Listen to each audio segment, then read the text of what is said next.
today, it's October 22nd, 2012. And today was supposed to be the day that, everybody ends Season 2, Solo Q, and all the people who try and get ranked through Plat 5 or Plat 3. That means if you're doing rank 3s or rank 5s, you're trying to get Platinum. Or Gold or whatever, because that's what the awesome skin of Victorious Jana is. Until somebody posted online and said, oh, well, you know what, we're going to give you a little bit more extra time, so, Season 2, it'll end on November 6th. Nothing too big, nothing to worry about. Again, guys, it's L3 IRD, the bird getting some words, just talking to y'all again. But first, let's talk about the episode of 25, brought to you by Definitive Esports. You can help them out, check them out at d-esports.com. But also a big thanks to our sponsors, Antec, Triton, BenQ, Mad Cats, and XMG. But otherwise, today's episode goes back to the normal show of Learning League. We were talking about shifting meta, talking about all the awesome things that happened in Season 2, and what happened was Taipei Assassins did their work. But overall, Season 2 is over-ish, but we do have till November 7th to try to gain this extra elo points that we can. But this is where we analyze gameplay and possibly the thoughts and minds of a low to mid solo queuer like myself. Right now, I can just tell you, these games not gonna be the funnest to look at. Just gonna say it right now. Albeit I've been on a recent slump and I haven't thought the most clearly of my own play. I want to see what does it take to get through these Solo Que Woes. Well, first things first, again, season's going to end at November 7th, so do check November 6th. Whoa. November 6th, sorry about that. But yeah, so November 6th is about to end, so, you have to gain those extra elo points. And my goal, actually, from the start of the whole thing, actually, of Season 2 was actually 1650. It's just because it seemed like an easy goal, not easy goal, but like a decent goal to get into for myself, where I was very unranked from the beginning. I've only been playing the game, I think, from Season 1, only about 2 to 3 months, and I got 30 like in a month or a little bit under a month, and then I was like, okay, well, I can just keep it going and such like that, right? Well, I tried to go into rank. I didn't do too well, actually. I think I got to almost 1250 when I went Season 1, but whatever. And then I got into rank for Season 2. Heard somebody from my stream say, you know what, you should just go ahead and actually just do ranked all the way, because you're not going to learn too much of anything from just playing normal. So I was like, okay. And then I dropped down to about 1k elo. Just the background behind me. 1k elo. Then I jumped up about like 2 months later, so I would say about February, I dropped up to like 1200, and then from there I went to like 1600 within the last like month or so. Albeit my play isn't the best. I mean, you can see me playing Syndra as support. I think there's somebody named Sandro Johosian that actually plays Syndra support, but he's a jungler and he kind of trolls sometimes. And yeah, this is the point of like the brink where I am very down on my elo. But first is first. What is Solo Q for most people? Solo Q in general is a betterment of self. For most people that isn't true, but supposedly the goal that Riot / even professional players say, it's the betterment of self. You want to learn about more communication, you want to learn about more game mechanics, more about yourself as a gamer. And it helps out when you communicate with teams, stuff like that. That's why you say more communication as well. For most people, though, the general mentality or mindset is you want to win. You want to win hard. So you want to win your lane pretty hard. That's why you see like people play like Draven. People that have really great early games went out really hard. Alistair, per se, he gets banned out a lot. Not too many else other than that really consistently win early to actually beat up into that late game or so. And Solo Q in general is also just about the self in the way that I had the best KDA, I had the best lane presence, I had the best blah blah blah blah blah. And technically that's good to think about that, and that's very valid to think like that because more confidence in self means that you can actually play a little bit better or a little bit too aggressively per se. I mean, it depends on how you see it, but a little bit better in the way that you know that you're going to be pressing out the right things to actually do the right damage, or you're going to be pressing out the right things to actually do something of a timer. Sorry about that. The sound wasn't on the whole time. My bad. So and that's just like the generosity of solo queue people in general. They either want to get goals, Victorious Janos per se, or anything other than that kind of sort, or they want to get better at self-play, like foundation of last hitting and foundation of actually zoning out on the turret right now, which is a really good job that Vayne and Heimerdinger support is doing. When I say Heimerdinger support, I'm just so saddened by the thought of that right now. Which is actually a decent support, it's not the greatest though. What happens during a season for Elo? Well, good question. That is a decent question.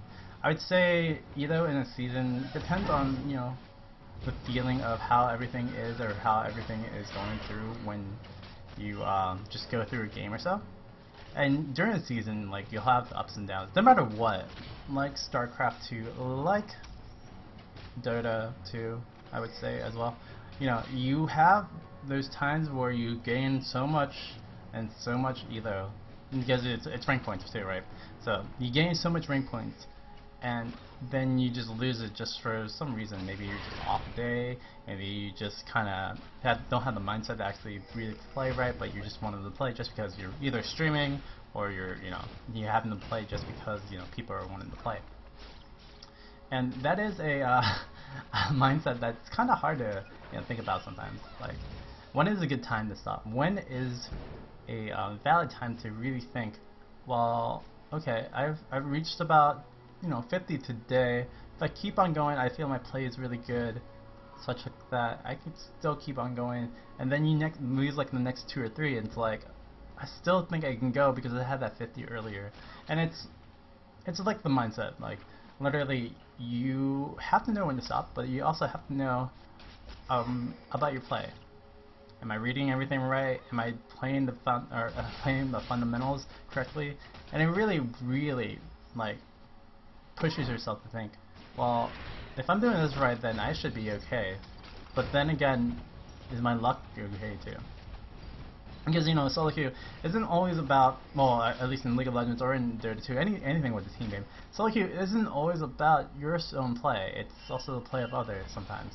And unfortunately, yeah, we know Riot teaches that you're not supposed to think about other people's play. Everyone's supposed to be pretty standard, blah blah blah blah, right? But you have to think about that yourself too.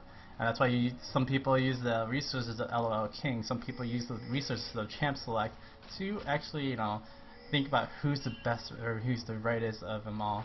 And in a way, it's valid that you can do that, but it's not the best way of actually thinking about the game, and not the best way of actually playing out the game. So in general, just in the long tired of short season, Elo during a season drops up and down no matter what. Unless you're the 2.6k and you're just like, oh, I'm just pro no matter what, you're not going to get the best of times, literally. Usually. So when is the right time to actually go into ranked? I mean, in general, ranked is a really, really interesting beast. Solo queue ranked. Ranked team 5s, ranked team 3s, I mean, that's definitely anytime you want to play, anytime you feel either confident of actually playing as a team, as a really good team. Like, I've been on a team for a little bit, and that's kind of just a given that we wanted to play a little bit more. Or if you're on a on a personal quest or a friendly quest with other friends and saying, you know what, let's go play and let's go try to beat up some nubs.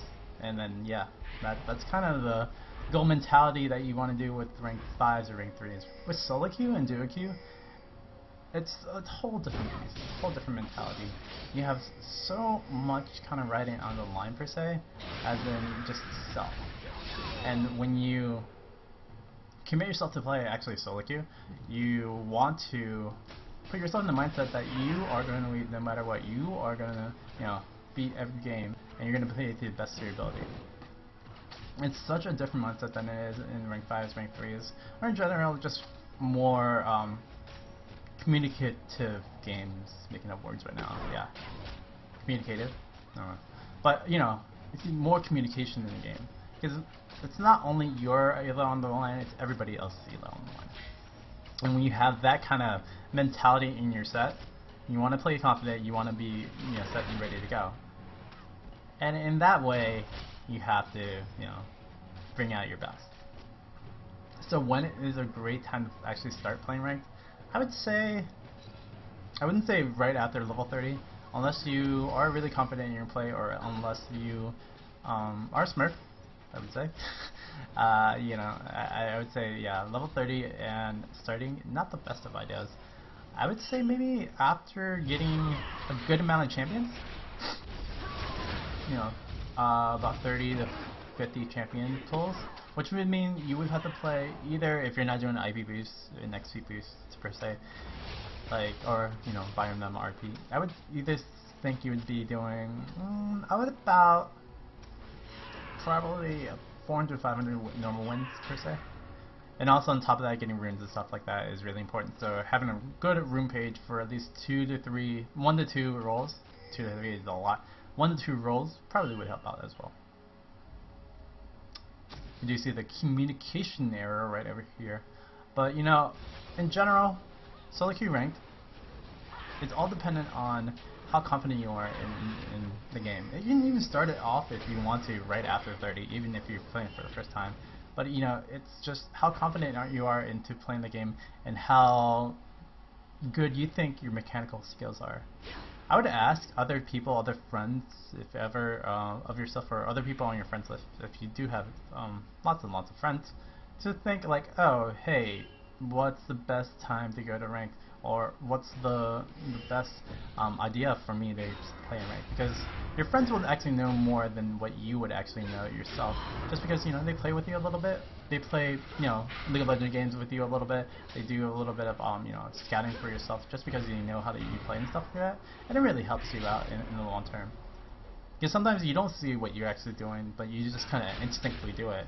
And if ever you, you know, just kind of push yourself to actually play it like a little bit better per se, and maybe you're rated. So right now, myself, I am in a big slump. I'm in a huge slump. I dropped from 1620 to 1400 like I did precursor to Chef, right? And what happens when you're in a slump? Well, first of all, a slump isn't the thing to mention or notion. It's actually really just, you're not reading anything. You're not reading everything right. You're playing differently than what you should be playing as. And right now, yeah, Syndra, this is my first time actually playing Syndra ever. And again, I would, if anything, I would never suggest anyone to do this. Like, if you're playing something for the first time, yeah, play it a little bit normals, play it somewhere else, but don't play it in ranked. But in general, you know, the slump is just not seeing something super well. And for me, it's been kind of hard for sure. I mean, when I play my my tournament games with Moonfall, my team right now I'm on, like, it's kind of different just because I can rely on other people, but then again I'm relying on myself to try to play in solo queue, and it's not helpful. It's not helpful that, you know, I'm trying to force plays when I shouldn't be forcing them. I shouldn't, or I'm trying to position myself wrongly, or I'm not trying to position myself wrong. I position myself wrongly when I'm actually supposed to be doing something else. It's a lot of things factor into it, but a lot of it's just mental. And what you kind of need to do to kind of focus, assess, retract back on it, is to actually think, well, I'm at this game, I'm doing this, I'm doing that. What should I be doing that is not really good? And in general, that just requires you to look back at your own play, kind of rethink and revisit where you're at in the game. That's why lull replay, like what I'm using right now, is very important to actually think about and actually, you know, review each and every time, just because it's a lot easier to see your mistakes when you're not actually doing them over and over and over again.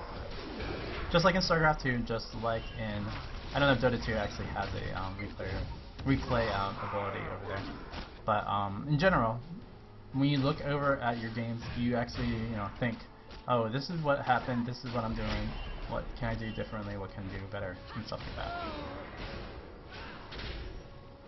So that's the general gist of how slumps kind of happen. If you're not reading yourself well, I would say suggest to stop, but then again, for me, at this point where I'm so close to my goal, and I feel that's kind of another issue why I'm kind of pressuring myself a little bit too much. It's just that little notion is actually just making me not think the best in my gameplay right now. So when is actually a good time to stop?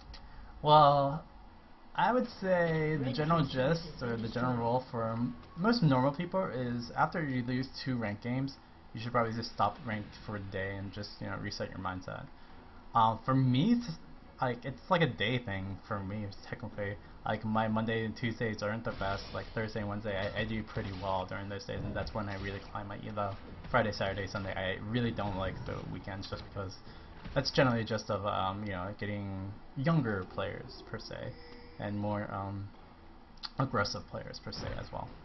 But in general, you just have to have the notion in mindset on where you feel you're most confident enough, or you feel that you should stop enough as well. So that means like literally two ranked games. Yeah, that's a decent like little standard. I would say when you're not like playing anything right, then yeah, you should probably stop. And speaking about stopping, I think we're going to be done with the first half of Learning League episode 25, Solo Que Woes. Again, we'll be coming back into this again and seeing, how can we actually stop a slump? Or how can we just come back and we go and visit this awesomeness of a slump, actually. And we'll be right back again. Don't you fret, don't you worry.